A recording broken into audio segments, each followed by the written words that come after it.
Хәзер барсы хакында да тулырак, 10 апрель көнне Ислам дөньясы Гыйд-эль-Фитр көне ураза гаете бәйрәмен каршы алды.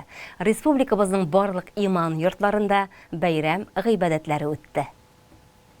Саба Җәмик мәчетенә дә иртәнге сәгатьләрдән дин тотучы барлык кеше изге айның бәйрәм намазын укырга, вәгазь тыңлап күңелен сафландырырга диеп килде. Бу бәйрәм Аллаһы Тәгалә каршында булган зур бурычны үтәп, төннәрен таравих намазлары укып, шәрәфләнгән бәндәләр өчен бигрәк тә шатлыклы. Чөнки алар Аллаһының әмеренә буйсынып, үз нәфесләрен ашау-эчүдән, бөтен яман эшләрдән тыеп тордылар. Дөньяда булган һәр эшләребез өчен җавап бирәчәкбез дип ураза тотып гыйбадәтләр кылдылар.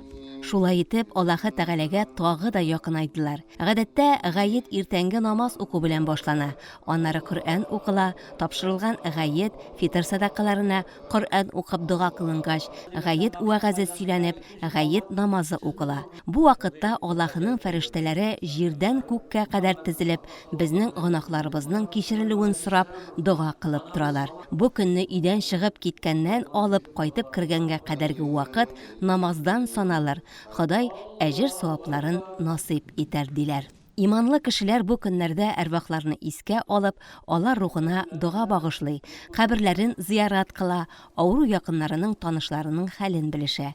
Шулай ук бу көннәрдә тәмле исләр чыгарып, таба ашлары пешереп, туганнар, дуслар белән аралашу, бүләкләр бирешү гадәте дә бар.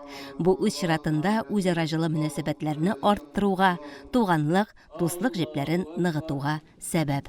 Аллаһы Тәгалә ураза тоткан һәм үзен бар һәм бер дип йөрткән барлык бәндәләренә әҗер-савапларын бирсен.